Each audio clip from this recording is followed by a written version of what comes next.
Well, it's Wednesday, and you all know what that means. As you know right about now in WWE Evolve, well, some things have happened. Now, if you guys hadn't forgotten, not too long ago, the Prime Minister Evolve, who initially is the General Manager, left. But the real question is, who is going to step up? Well, our answer was given. But what are the initial plans for our newly appointed General Manager? We'll just have to wait and see. And of course, on AEW, as you all know, we are on the road to Revolution, so a lot of things could happen. As you probably know, we do have the TNT title on the line. Kyle Fletcher defends it against Speedball Mike Bailey. And then we have plenty other matches taking place. As you know, the war between both Konosuke Takeshita and John Moxley rages on. We even have, of course, the Young Bucks and FTR, but they will team up, of course, with Mark Briscoe and Tommaso Ciampa, which is going to be one crazy epic fight. So we're going to see how that rolls up as well. And then, of course, as always, we'll wrap up our episode, as usual, with some news updates. They give you guys updates on what's been happening in the world of wrestling, such as what events the promotions are thrown out, who's booked, what matches are set, including developments that are happening in the world of wrestling as we speak. So, let's get ready for another episode of Deleted Wrestle Zone.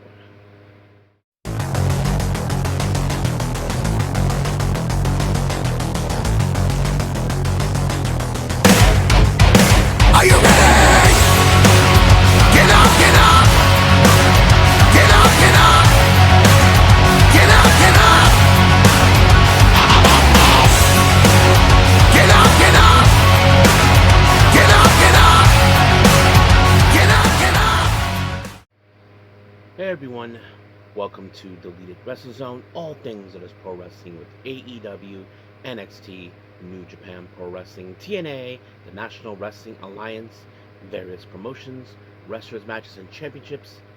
I am your host, J-Rod here. So, if you are new to the channel, welcome. This is a channel we do a lot of pro wrestling reviews from various promotions from not only here in the United States, but also in Japan, Mexico, Canada, Europe, the UK, anywhere pro wrestling is not as big, but it continues to grow. We also, of course, do discussion videos, talk about various topics such as the wrestlers themselves, the promotions, factions, storylines, whatever we want to talk about. We also, of course, do more news updates. If certain information is unable to be on this episode, we can either put it on the next one or on a separate video by itself. We also, of course, do real-time news updates to keep you guys on alert if something has happened in the world of wrestling that needs to be addressed ASAP. We also, of course, got the Nagi Sayaka Watch and various other cool wrestling content as well. So if you like what you see, please subscribe to us and click on that subscribe button. You'll be getting a lot of daily reviews and other cool wrestling content as well. But if you like this episode, please give us a like on the like button or a nice comment in the description down below. Now, enough of the jibber jabbers, so let's get to it, of course. So, let's begin with WWE Evolve.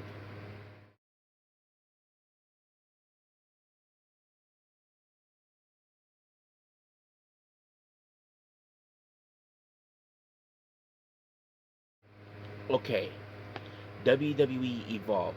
It starts out with, of course, with the NXT interim general manager, Mr. Stone. Now, as you all know, Evolve has not had a general manager for quite some time since Stevie Turner, as you know, left the company. But the real question we ask ourselves, who was going to step up? Well, there's been reports on that they were going to push Timothy Thatcher, which of course later confirmed exactly from the reports. For those who did not know this, Evolve, of course, Timothy Thatcher played a huge part in its foundation before it was purchased by WWE a long time ago. So basically that's what made recent. But what I did like about this is that Timothy Thatcher never looked at himself more as a general manager. He looked more at himself like what he calls that, or what he calls it, like the foreman. So it makes for sense. So it's now Foreman Timothy Thatcher. But the real thing that he has concerns is the current championships, which is the Evolve men's and women's championships, Kendall Gray and Jackson Drake. Now, of course, we've been seeing both champions appearing in NXT, which we have been seeing for quite some time. But it was time for them to, of course, to move on to the next phase. So, however, he decided to do this thing called the Final Evolution. Basically, the idea is this: if they win while they're still champions, that's how they walk out. But they have to vacate the belt, but they still remain as champions regardless on the record. So their final match, they can, if they win, they won as champions. But if they lost, at least the title will be exchanged. So Timothy Thatcher came up with the perfect solution to have Kendall Gray the face against Tyra May Steele, who happily been aiming for her for quite some time. However, he was about to make the decision who would face, of course, Jackson Drake, but Harlem Lewis felt it should be him. So Timothy Thatcher was not going to take that kindly of him trying to jump on the line completely. So he decided to put him in a match instead. Now, Kendall Gray, as you know, has been hearing what's happening, knowing well that this is the final evolution of her career with Evolve, meaning that if she wins that very same day, she gets to walk away as champion. But however, she knows that she is facing against a competitor who is a gold Olympian. So basically that tells it all. So she has to put herself in a very strong A game. Now, back in the ring, Harlem Lewis faces against Sam Holloway. Holloway, as you know, is a big dude. And much of the entirety of the match, he was definitely decimating Harlem Lewis left and right, tried to put him down easily. But Harlem Lewis was able to put the boot slam onto him, which is like the jackknife. And just like that, 1, 2, 3, Harlem Lewis picked up the win. But the real question is, will he get the title shot that he's been aiming for quite some time? Well, we'll just have to wait and see. Now, we haven't seen Luca Crucifino for quite some time since the D'Angelo family dissolved. So basically, he kind of, from behind the scenes, he repackaged it into kind of like a wannabe Enzo Amore or something, but with the vibe. So I don't know when he'll be debuting. I don't know if this was the right move for him. I mean, if you guys remember, he played like the attorney, but that's how it was. But we'll see. Now, Tyra May Steele, as you know, knows exactly what is happening in this matter. She is determined to defeat Kendall Gray and become the new Evolve Women's Champion, and that's what she's aimed for. But she did tell her the difference between both of them. So let's see how this evolution goes out. Now, our next match, we have Harley Riggins taking on Thrill London. As you know, Thrill London is a PC guy, but he doesn't follow the philosophy of what Riggins and the rest of those guys have been up to in order to make Evolve into their own image. But of course, Cam Hendricks was by Riggins' side, and of course he distracted the referee, given enough time for Riggins to apply the TKO, and just like that, 1, 2, 3, it was over. However, of course, during the post-match comments, Dante Chen will not take that kindly, of course, with Riggins and Hendricks to do that, even though they declared that Dante Chen is a PC guy, even though Dante Chen feels, I am a PC guy, but not in your philosophy. So I think Riggins and Hendricks have failed to understand that Tate Wild is not the only one who does not follow their philosophy. But we'll see where that goes. And apparently Dante Chen will take on Cam Hendricks next week. So I think that's going to be a very interesting battle.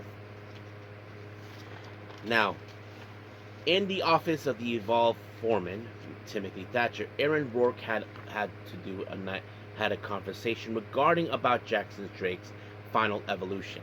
Now, he's not trying to say, he deserved it, but he did put out some things that are fact.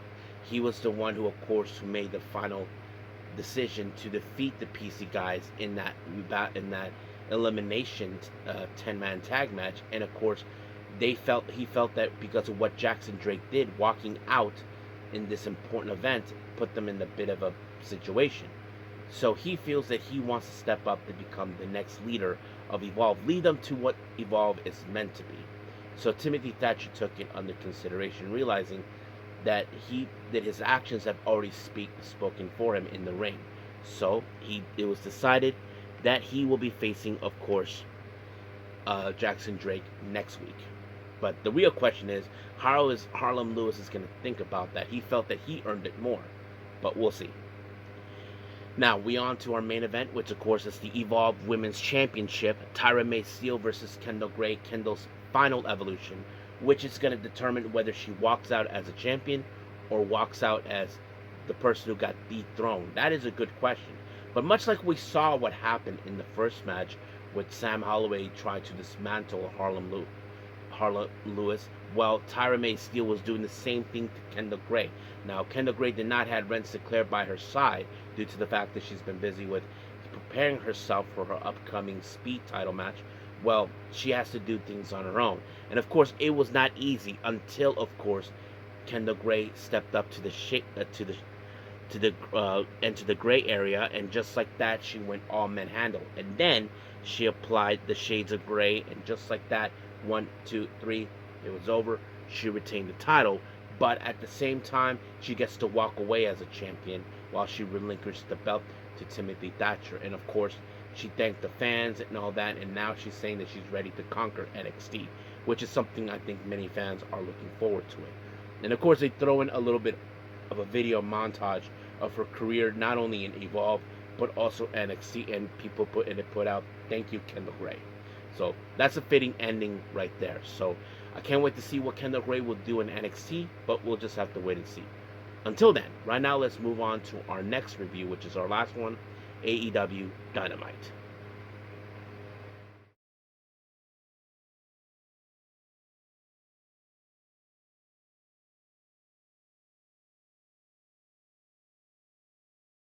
Okay, AEW Dynamite. So a lot of things are going to take place. As you all know, we are on the road to Revolution.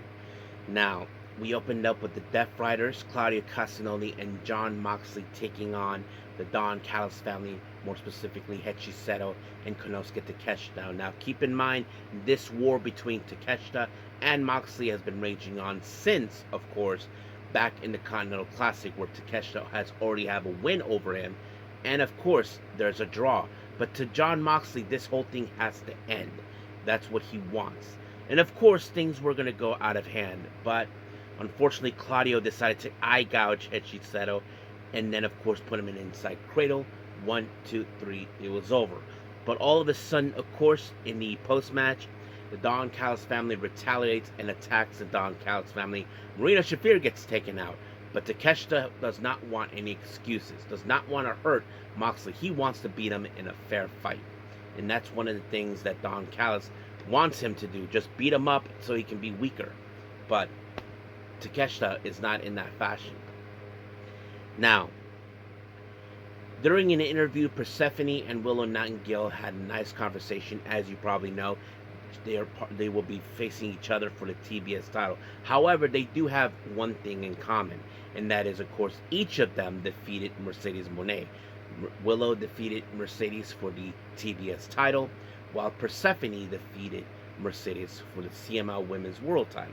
But now, the aim is for the TBS title, so we'll see how that plays out too.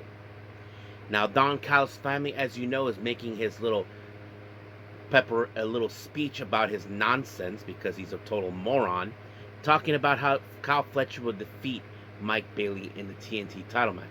However, of course, let's just say MJF told him told Fletcher to beat up Mike Bailey badly, but he said he's not doing it for him. And then, of course, he tells him, "Don, control your guy. Tell him to learn to show respect to the champion." And of course, Kyle Fletcher tells him, "We're not working for him, are we?" "No, we're not."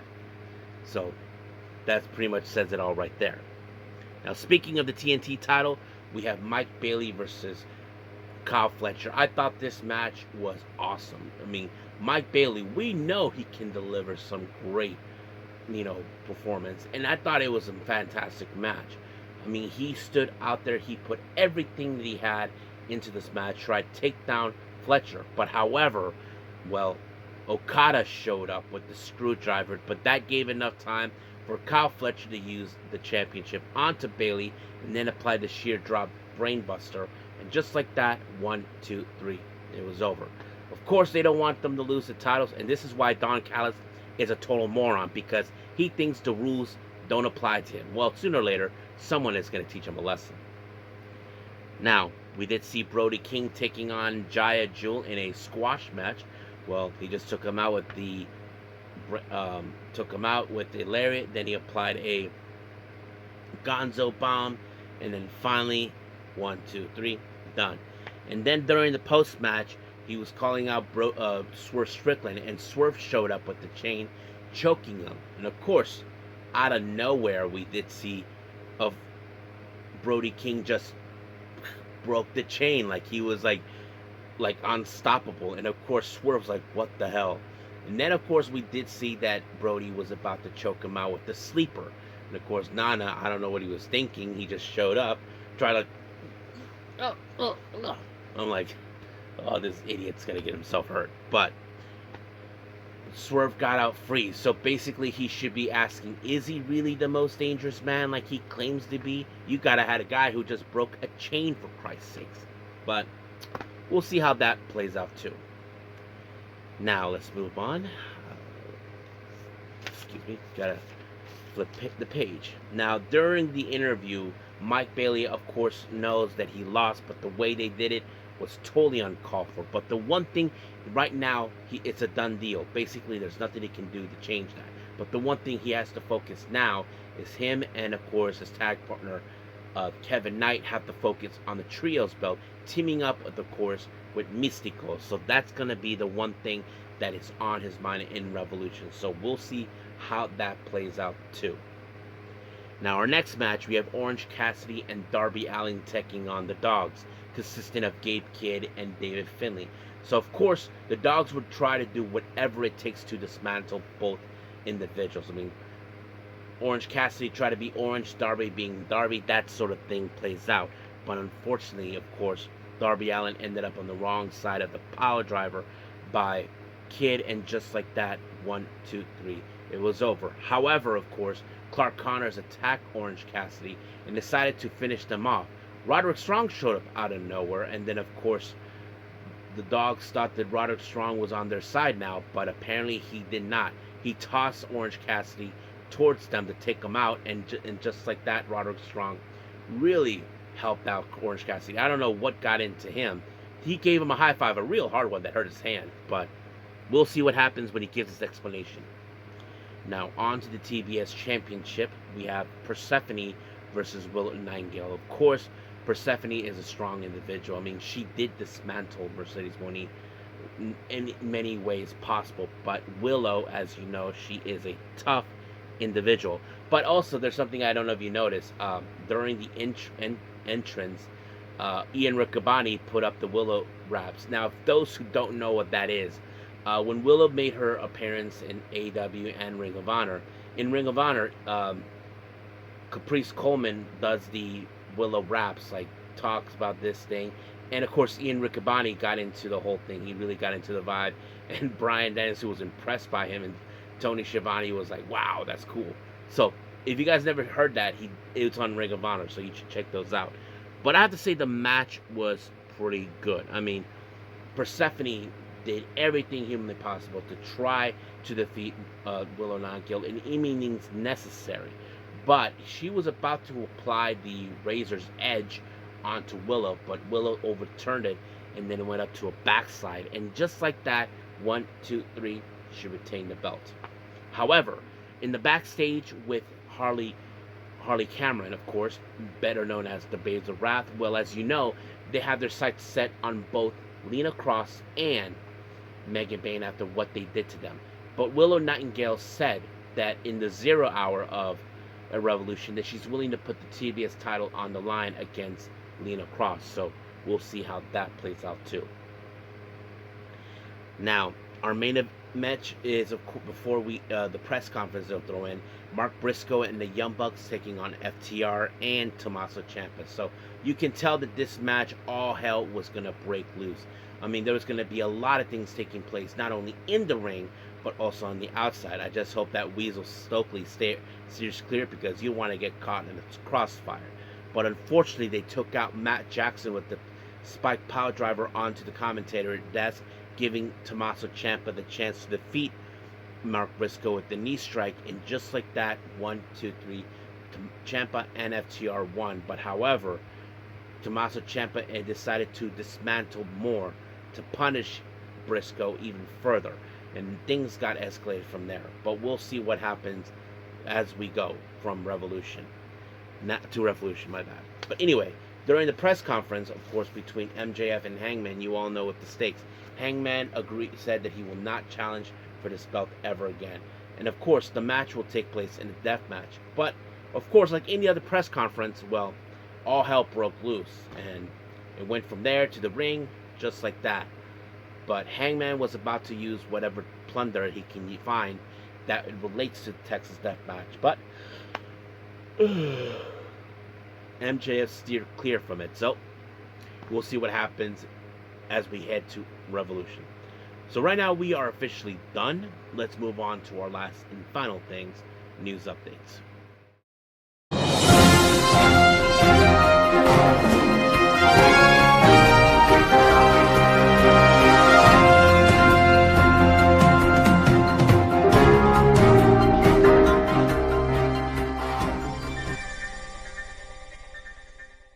Okay, so welcome to our news update. So let's begin, as always, with upcoming events, starting with the GCW updates.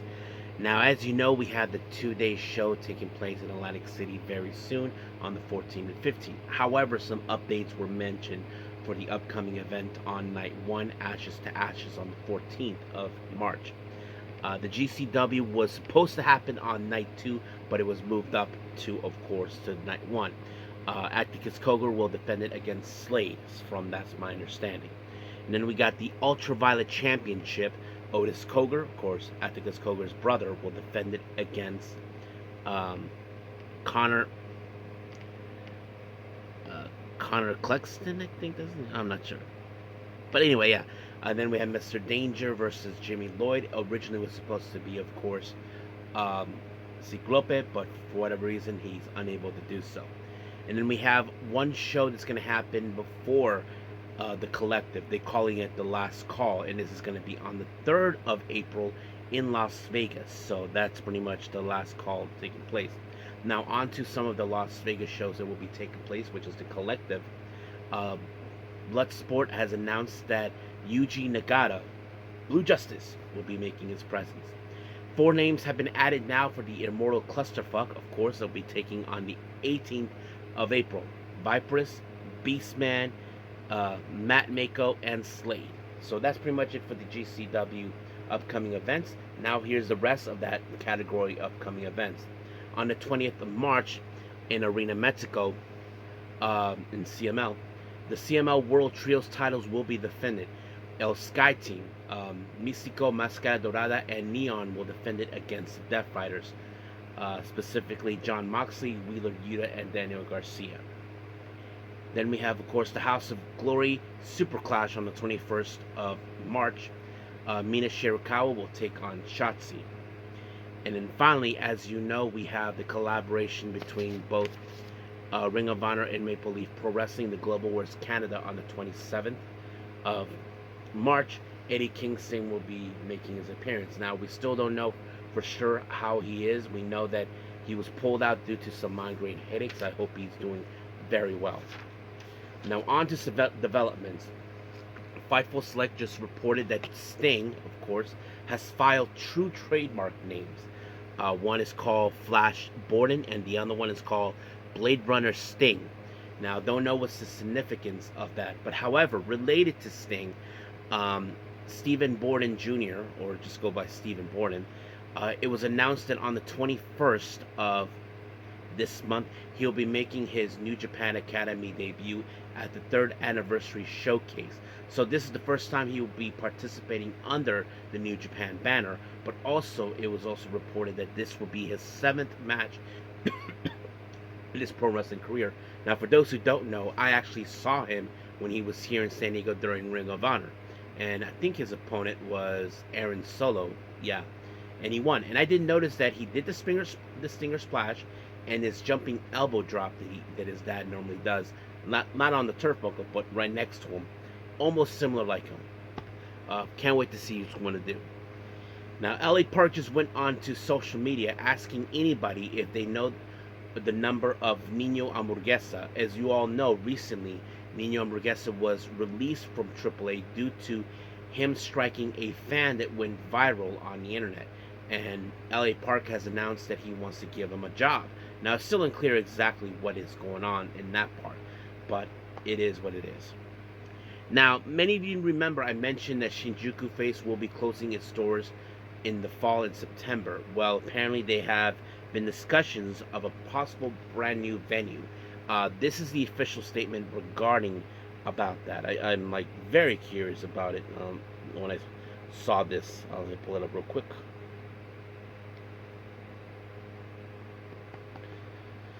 So this is what they were saying.